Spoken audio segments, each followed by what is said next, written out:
Damon worked on his breakfast while focusing on his hand under the table that held Talia's. Talia's warmth calmed his restless mind and heart, and he felt mischievous because of their secret that Talia tried to hide whenever his thumb moved gently over her knuckles. Damon felt upset at the thought of Marcy wanting to come, and he needed Talia's touch to comfort him. Unfortunately, just hand-holding under the table didn't suffice. Damon really wanted to hug Talia, and much more, but he knew this marked as far as he could go in the current setting, and it needed to be enough, for now. Maya spoke up. "Talia?" Talia's head snapped in her direction. Talia's heart raced. Did Maya know what went on under the table?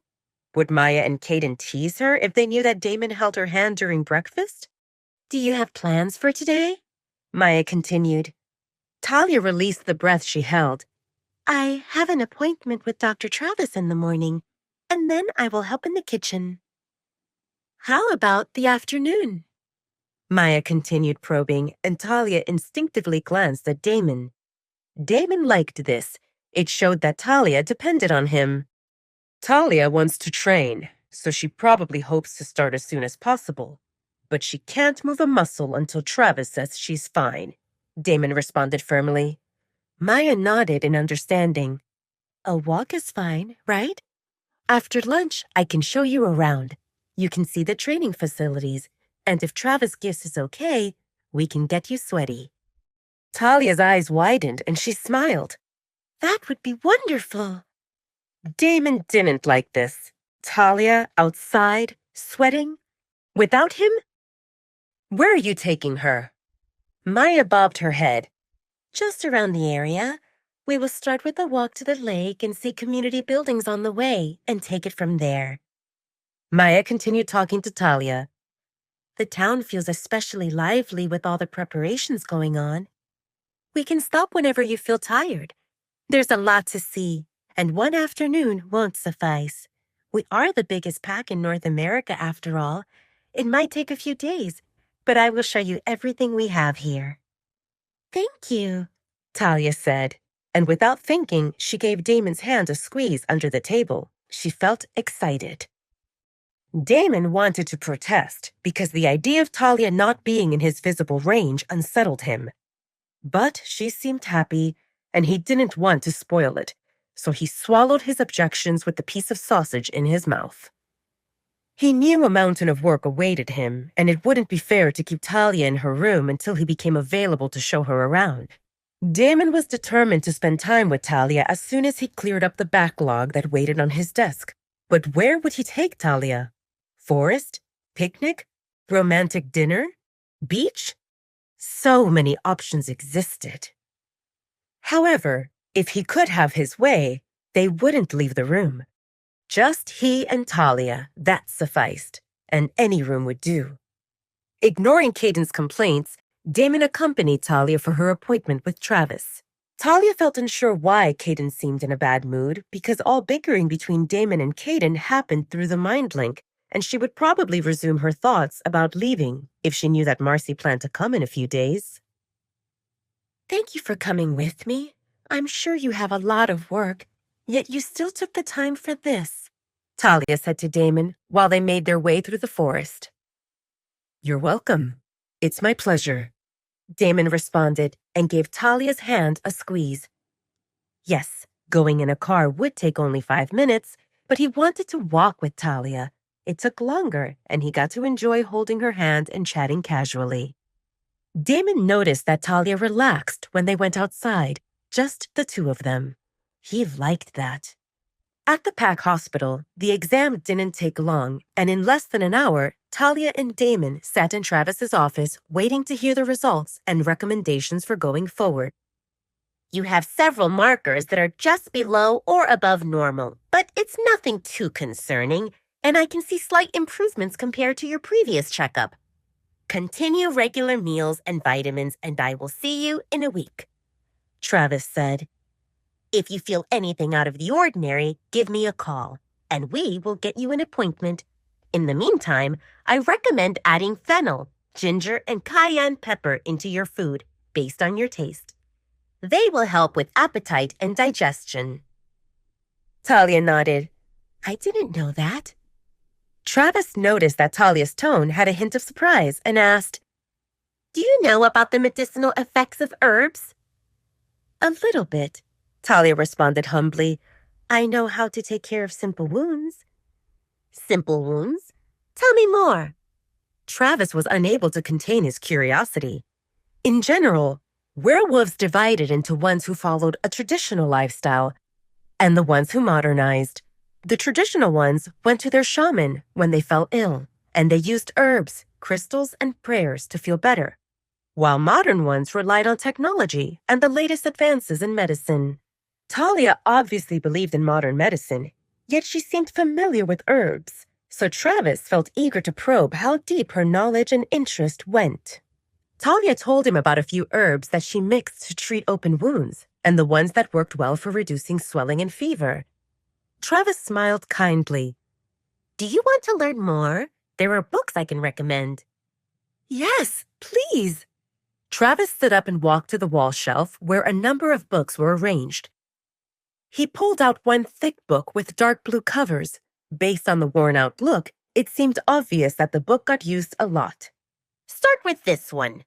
Travis handed the book to Talia. I don't have many here, but I can always accompany you to the library and help you pick. As you read through it, take notes of your questions, and if I don't know answers, I can help you find them. Talia's eyes sparkled. With his readiness to help and teach her, Travis definitely reminded her of Olivia. Talia realized that this marked one step closer to learning medicine and maybe even working in the pack hospital, if she stayed in the pack. This also gave her a reason to reach out to Travis and learn from him, and once they got close enough and she got the right opportunity, Talia would ask him about working in the hospital. Unless you have more questions for me, we are done today. Travis's eyes darted from Damon to Talia. One question. Talia started and nervously glanced at Damon. Am I well enough to start training? I don't want her to get hurt, Damon said to Travis through the mind link. Damon quietly observed the exam, and this marked the first time he spoke, so Travis understood that this mattered. Travis let out a long exhale. He didn't want to offend his alpha, but he already told Talia that she didn't have anything serious. He decided on something in between. Nothing's wrong with you, Talia. However, your stamina and muscle mass are below average. I want you to take it easy. I recommend that you take walks and gradually increase duration, distance, and difficulty. While doing that, listen to your body. If you feel a strain, pain, or if you run out of breath, take a break. Okay? Talia looked disappointed. So, I can't train? I didn't say that. Travis quickly backtracked. If you want to lift weights, take the lightest ones and work your way up. If it's running, start with a brisk walk and gradually increase your pace. But no matter what it is, if you feel discomfort, stop. Moderation is the key. And until you gain weight, I fear that if you overdo physical activity, you might faint, or worse. Until you figure out your limits, don't do things on your own without supervision. Travis glanced at Damon, and he relaxed when he saw Damon nodding in approval. On their way back to the pack house, Talia noticed that Damon's mood seemed a bit off. Is something bothering you? Talia assumed that it was his workload and that he would tell her that it's nothing. Yes, Damon replied flatly. I want you to take it easy, and you got yourself not only into training, but also into learning about medicine. Damon gestured toward the thick blue book that Talia carried in her hand. Talia felt unsure why that would bother Damon. It's not like she did anything other than ask questions and borrow a book. I promise to start training slowly, and reading a book is not much effort. I will do it in my free time. If you're reading, then it's not free time. Is there a problem if I learn things? No. Damon backtracked quickly. It's just that...